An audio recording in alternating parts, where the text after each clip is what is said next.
Coming up on Oakdale Update, we'll learn about an Oakdale business that is making unique pontoons, and we'll tell you about some upcoming events. Stay tuned, Oakdale Update is straight ahead.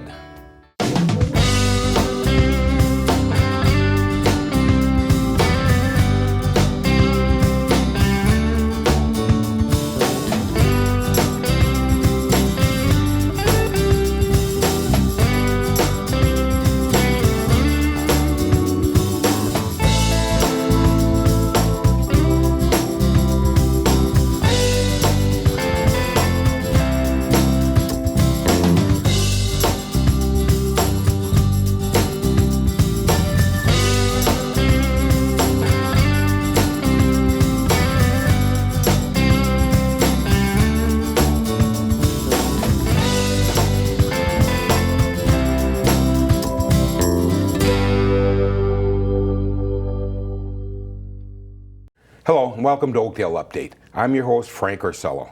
This is the City of Oakdale's news and information program about your community. The most innovative pontoon boat manufacturer in the world just happens to be here in Oakdale.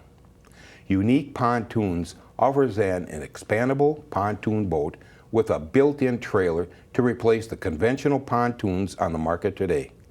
I'm joined by Unique Pontoons CEO, Jeremy Little. Jeremy, thank you for joining us on Oakdale Update. Thanks for having me, Frank. Oh, it's good to have you. Let's start out, tell us a little bit about yourself. Sure. Grew up in North St. Paul, went to North High. Shortly after graduating, I started working down in North Star Steel, down in Newport there, working in the steel mill as a mill operator, running the control system that operated the mill. And in the background, I was working on this new concept with my father. Well, we'll get into that, but just tell me about it. Did you go to college? Are you an engineer by any chance? You know, I'm not an engineer by trade, but I did end up recently going back to school a couple of years ago, and I'm just finishing up my degree at the University of St. Thomas. Okay. Now, you're living in Oakdale, is that correct? Live in Oakdale, yep. How did you get here? What your dad and mom moved here and you were still with them, is that correct? Correct, yeah. My mother and father moved from North St. Paul to Oakdale about 8 years ago. 8 years ago, and you were still living with them, correct? Correct. And you still are, except your dad passed away, is that right? Yep, father passed away a couple of years ago, so I'm staying with my mother now just to help her out with things around the house. So. Okay, so when you were working down with North Star Steel, did you say? Yeah. So is that your background into metal and aluminum or what? Yeah, I would say there's, growing up with a mechanically inclined father, he taught me a lot. Okay, what did your dad do for a living? You know, he designed custom conveyors for dairies. So he's got a background in mechanics. He also has a background in inventing things. He's invented numerous different things that have come to market. Oh, is that right? Oh, yeah. Has he got patents on some of these? Yeah, he has numerous patents on different ideas. Mm-hmm. Back in the late 80s, he invented a conversion kit that would convert the three-wheeler into a four-wheeler in less than 15 minutes. No kidding. Yep. Oh, well, we got some background here then. This is good. Okay, so we have a collapsible pontoon boat. Now, where did this idea come from? How did it come about? So my father and I were in the boating market, and when we started looking at boats, we thought, well, you can get different lengths. You can get 16 feet, 18 feet, all the way up to 20 plus feet, but they were all 8 foot wide. And when we started looking at the reasons behind, why is that? It's because you can't legally trailer anything over 8 foot without a special permit. Mm-hmm. So we were thinking, well, if we could make one that would legally be able to trailer on the road, and once you're on the water, there's no limit to how wide you can go. So it just made sense. So then we started prototyping and coming up with our different concepts that we had and really formulating our idea to make it a reality. Okay, so you say legally you can't have it wider than 8 foot, and that's for traveling on the roads, is that correct? So you aren't... Yeah, that's why you see construction equipment, they'll have the wide load sign and the following vehicle with the flashing lights. Mm-hmm. It's because you can't legally trailer them without a permit. Okay, so, but once you get on the river, lake, you have a 8, 10, 12, whatever you want. You're good to go as wide as you want. Is that right? That's okay, right. So, okay, now your dad, okay, when you started this thing, did you and your dad, did you sit down and draw concepts and get measurements, and did you do this at the kitchen table, or how did you do this? We actually started with a 4-foot model. So we thought, okay, we have to make it expand out. So we were throwing around some different ideas, and we come up with a 4-foot model. It had a little hand crank where you'd crank it. Now this is a model, real model, right? Yeah, actual model. So we came up with the model, and there was a little hand crank, and you could expand it out, and we were showing it off to friends and family, and we got so much positive feedback, we think, let's make a full-size one. So then we started on a full-size, our first full-size prototype. It was made out of mild steel. It was very crude, didn't have much furniture on it, a couple couch cushions. Now, what you're saying, the actual size? Yeah, it was a 16-foot all steel prototype. It was heavy and didn't have much furniture, but the concept worked. We were able to take an idea and make a smaller model and then make a full-size model that we could actually take out on the water and try it out. Wow. And now I want to ask you this. Okay, well, let's see how. Why didn't a pontoon company come up with this before you did? I mean, this is what they do for a living. Why wouldn't they have come up with something like this? You know, sometimes big companies are so focused on what they're doing that they don't tend to think outside the box. Mm-hmm. You know, we really thought we had a good idea because we didn't see anything else out on the market like it. That's why we pursued it, and that's why we haven't given up on it. And that's why we're going to do everything it takes to get to market. Oh, absolutely. Did you, before you started this now, did you go to other pontoon companies and tell them of your tentative idea? Or did you not want to share it with them? You know, we wanted to make sure we were a little further along before letting the cat out of the bag. Sure. I think that there is a huge interest in the market for this product.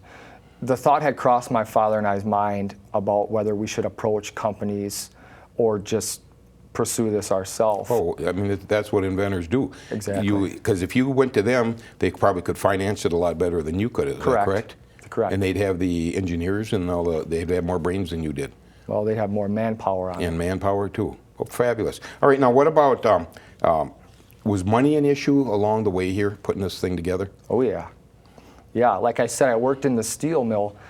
One of the benefits from working there is it was long hours, it was hot and dirty and hard work, but you could work all the overtime you could physically handle. Is that right? So I would work 40 hours a week just to pay my bills, and I'd work another 40 hours a week overtime to fund, you know, building prototypes with my father. Mm-hmm. My father sacrificed a lot as well too, sold off a lot of his toys and personal belongings to be able to finance and fund it from his point. Oh, what an interesting story. Okay, so moving on. You have no engineering background, is that correct? You don't have a degree in it? I don't have a degree in it, but like I said, growing up with an innovative father, he taught me a lot. You know, my father had the ability to extrapolate very complex mechanical problems in his mind. You know, he was a brilliant man, genius level. He was so brilliant. Did he have a degree? He didn't. He just started inventing at a very young age and never gave up on it, so something he was very good at. I always had the ability to see a problem and be able to solve it. There'd be a lot of times where my dad would be scratching his head, and how do we do this? And I'd be able to Fresh pair of eyes. Exactly. Fresh pair of eyes, huh? And, yeah, and look at it from a different perspective. So that's why I feel we made a great team. Mm-hmm. Did you get along with your dad? Did you get along well? You know, a lot of people get along with their mother and father, but my father and I had an exceptionally great relationship. You know, he wasn't just my father, he was my business partner, he was my best friend. So it was very tough to lose someone like that. Was there conflict as you along the way? I mean, he says we should do it this way, and you said, well, maybe not. Oh yeah. You know, and I never take any credit away from my father's brilliance, but he said once, you know, Jerry, you couldn't do this without me, but I couldn't do this without you either. Good so relationship. It was a mutual. Very good. And I don't want to say we always agreed on everything, because there were times where I thought that he was wrong and I'd have to prove it, and there were other times where he said that ain't gonna work and he'd prove it, but we'd get over it and move on. And there were no hard feelings ever between my father and I. So. Oh, that's great. Now, do you have brothers and sisters? I have one sister, yep. I have an older sister. And she's been supportive of this whole thing? Absolutely. And yeah, mom too, I assume, huh? Oh yeah, mom's real supportive of everything. She's happy to see that we're moving forward and getting close here to mass production. Oh, fabulous. We'll get into that too, but do you have investors into your group now? You know, we do have some investors that are getting on board. We do have, through the University of St. Thomas, there was the Norris Financial Institution. They invested early stage seed fund for... What's the name of it? The Norris Financial Institution. Okay. They're affiliated with the University of St. Thomas. And they invested for reverse engineering cost to get CAD prints. Boy, you got to explain all that.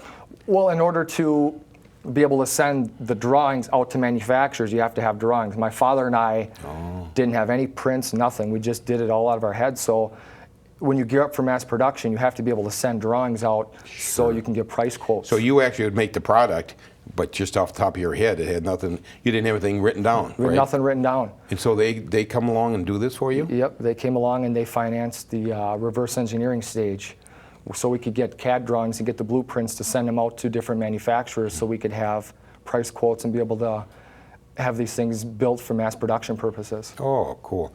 Okay, so but they've got money, they've got a horse in this race then too, is that correct? Correct, yep. Okay. Now, anybody else? I mean, do you have personal friends or anybody that's...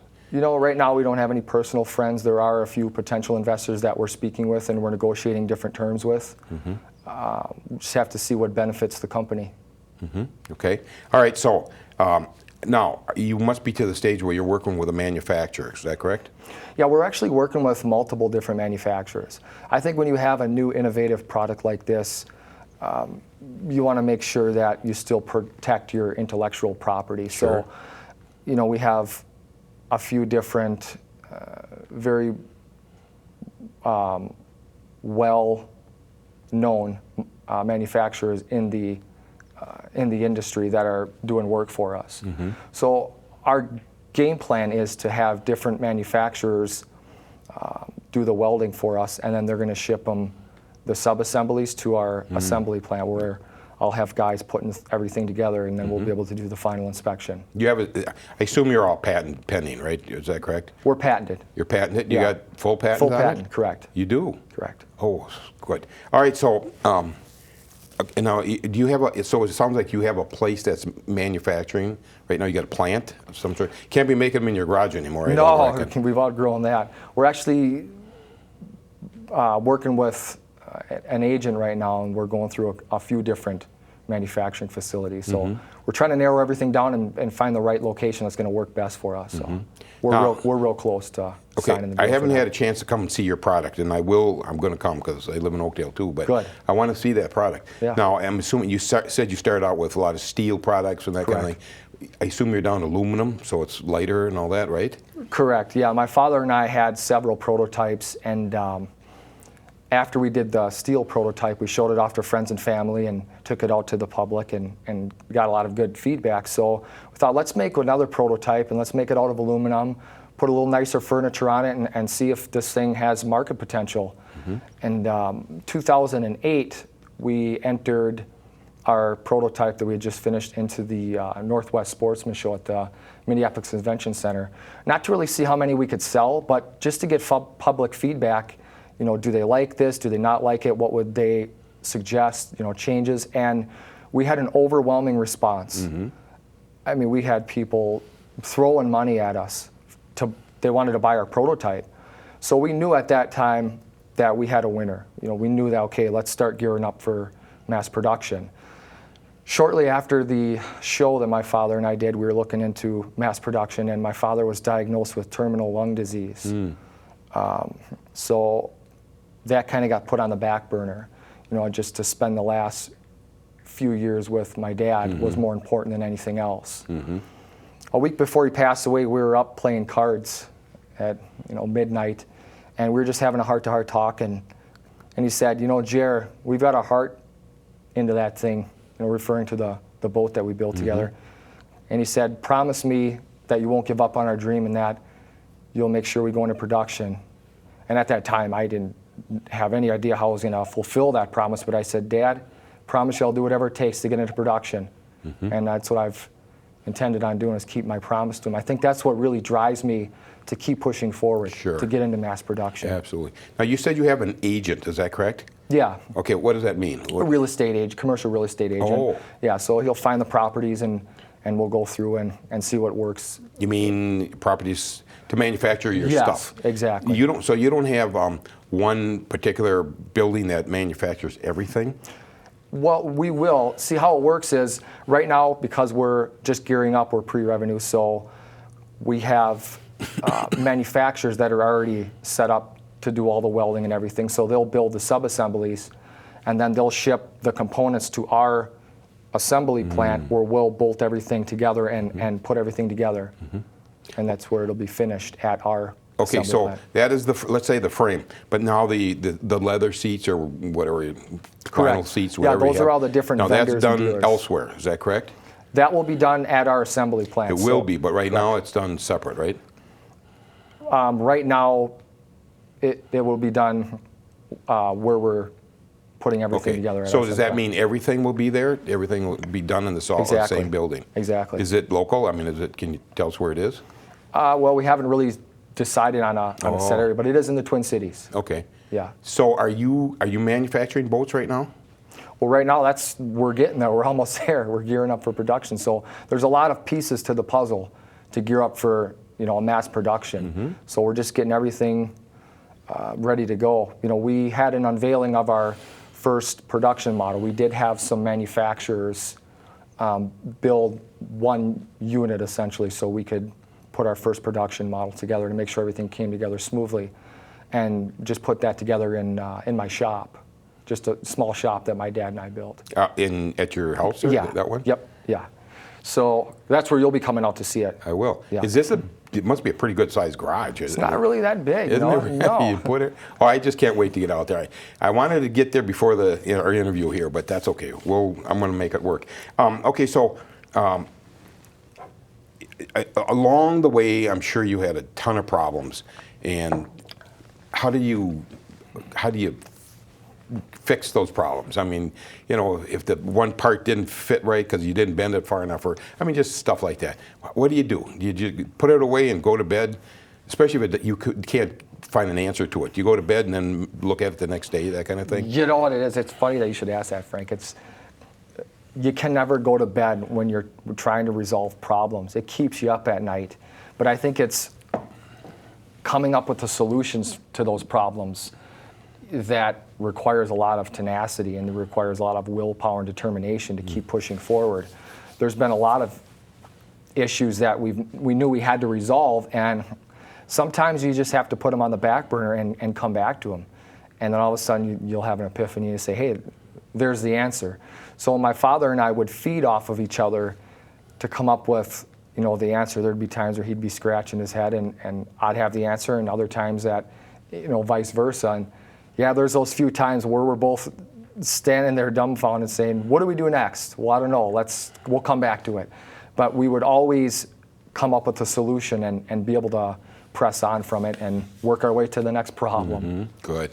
Did you ever, do you have a friend in the engineering business that you could call up and say, geez, we're really stuck on this one. Could you just come and take a look at it? A friend or friends? Now I do. Through the University of St. Thomas, they've been absolutely tremendous. Really? Oh, the networking there is phenomenal. Great mentors. You're in the business degree. Yeah, at the Schultz School of Entrepreneurship. Okay. Yeah, phenomenal. I can't say enough good things about University of St. Thomas and everything that they've done to help me succeed and get to the next level. Another thing you were asking about for funding is, after my father passed away, I just started at the Schultz School of Entrepreneurship, and I was thinking of different ways, how can I get this thing to market? Like how, I didn't have any resources at that time. And they had this competition called the Fowler, and it's the business plan competition through the University of St. Thomas. Think of it like Shark Tank. It's almost like a rendition of Shark Tank, where you present new ideas and concepts to a panel of judges or potential investors. So I entered the Fowler competition in 2014, and I won first place. Yep. Yeah. Yep. And so this was what, professors, or were these entrepreneurs, or? No, they were entrepreneurs. They fly different investors and judges from around the country for this competition. It's a big deal. with the University of St. Thomas. They have it once a year, and there's a lot of preparation, and you're assigned mentors to help you with your business plan and develop your idea and really bring your concept to make it a reality. Oh, how cool is that? Yeah. Everything's falling into place, but I'm sure you had a lot of sleepless nights too, right? Oh yeah, a lot of sleepless nights. Okay, but let's go. Tell me about the boat. The weight, the height, the length, the turnover, the twisting, whatever it Sure. says. And the power. What the power? Okay, go ahead. So we offer a few different models. So we offer our expandable pontoon. You mean you haven't even produced boat one, and you're already offering three different models? Well, yeah, Frank, you have to. Really? You have to maintain innovation. You have to be innovative. From the get-go, you already got three. Okay, go ahead. All right, go ahead. So we offer one model that expands, and it has the built-in trailer. So it trailers at 8 foot and expands out on the water to 12 feet. And as the deck is expanding, the wheels are retracting up and out of the water like landing gear on an aircraft. Jeez. And the trailer tongue disappears underneath the deck and out of sight. So essentially, we have the widest pontoon in the world that you can legally trailer down the road. That also comes equipped with its own built-in trailer. But we also offer a model that expands but doesn't have the built-in trailer. That model is for the individuals that already live on the lake. They love the fact that it expands and they can fit a tremendous amount of people on the boat, and there's a lot of extra room, but they don't really need the built-in trailer. With that model, they can collapse it up to 8 feet, and it'll fit on any standard boat lift. And when they're ready to go boating, they'll drop it in the water and expand it out their dock, and they're ready to go for the day. Jeez. We also offer conventional pontoons. The market, there's a huge market for conventional pontoons already, and there's less risk involved. There's risk with any new innovative product that comes to market. But our job is to be able to make sure we do our due diligence to minimize that risk from a manufacturing standpoint and from a marketing and distribution standpoint. So in order to get our name out there and recognition, we're also offering just conventional pontoons to be able to meet different markets. Okay. Okay, now what power is this? How big a engine does it take? How big you want to go? You can put almost anything on there? You can put almost anything on there. Right now we have, for our first production model, we have a 225 horsepower motor on there. We're looking at having our tri-tune, so that's a triple tube. For our expanding model without the built-in trailer, we're looking at having 300 horsepower motors on there. Wow. Yeah, 900 ponies on that thing. So that would mean, you could take that down the river, or miles down the river, right? Yeah, down the river, up the river. You could live on the thing. Could you live on it? Yeah, oh yeah, live right on it. And do you have canopies and that kind of thing? Or? Yep, we offer expandable bimini top. They're called bimini top. So they expand with the deck. So you can have a 12-foot wide bimini top as well when you're out boating. So what price range are we talking about here? That's going to depend based on the model. Right, Yeah. And we're working all the fine details with our dealers on what the price point is going to be for all that. But okay, do you just go to pontoon dealers and say, this is what I've got, and then they say, yes, we'll sell them, or no, we'll sell them? Well, after the Minneapolis Boat Show here in January, where we presented our first production model to the public for the first time, we had an overwhelming response from the public and had a lot of interest from multiple dealers. So we have dealers contacting us, inquiring about, how can we bring on your product, and they want to carry our product. They're ready. We just have to finish up from our point and get into our manufacturing facility and start going so we can build up our inventory. Sure. Do you have to have, I'm sure you have a legal counsel on board someplace along the line here, because you've got to be, things got to be above and beyond putting the metal pieces together, correct? Absolutely. It's out of your hands. Yeah, there's a lot of legalities. Obviously, you have to be represented from a legal aspect. And there's a lot of different regulations that you have to meet. You have to meet certain boating criteria through the American Boat Builders Association and the National Marine Manufacturers Association. And then because the trailer's built in, there's also DOT rules and regulations you have to abide by. So there's a lot of pieces to the puzzle that we have to go through. But that comes with the territory. You have to do your due diligence and ensure that you're going to be producing quality and safe product for customers. We got time for about one more question. I just want to ask. The usual procedure, the usual thing that happens, entrepreneurs, inventors, they develop something in their garage, and then they get it to market, and then a big company comes along and buys them out. Do you have that? Is that down the road, do you think, or what? You know, I have thought of that. My father and I have both thought of that, and I think that the more that we look at how innovative our product is, I think we're in it for the long run. I think that a big company would be interested in purchasing, you know, the little guy out of the gate, but we're gonna grow and expand in the market, no pun intended. Yes. And we're gonna be in it for the long run. So I think that we're gonna make a name for ourselves in the boating industry, and we're gonna see it through all the way. Only in America, correct? That's correct. You are. This sounds so interesting. It's so great, and I wish you the best of luck. Thanks, this, Frank. I mean, you started from scratch, and you and your dad put something together. That's right. I think this is wonderful, Jeremy. And you're in Oakdale. I like that idea too. Good. Okay, thank you for joining us on Oakdale Update, and honest to God, good luck to you. Thank you, Frank. Okay, it's time for a short break. We'll be right back with more of Oakdale Update in just a minute. Some of today's veterans have a new battle to fight. It's unemployment. The unemployment rate of today's veterans coming home from war is 12%. That's twice the Heartland average. Tribute to the troops and the armed forces are asking for your help. Hire today's veteran. Visit positivelyminnesota.com/veterans.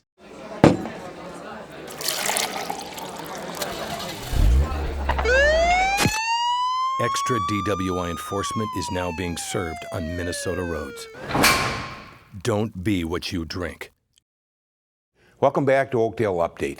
We're almost out of time, but first here are some upcoming events. The Farmers Market takes place every Wednesday through early October. It's a great place to pick up a variety of fresh fruits and vegetables, a bouquet of flowers, a loaf of bread, dessert, and so much more. In addition, each week, visitors will have the opportunity to check out the community booth to see what is happening locally. Please note that there will be no market on June 21st. Also taking place on most Wednesdays is a summer concert series.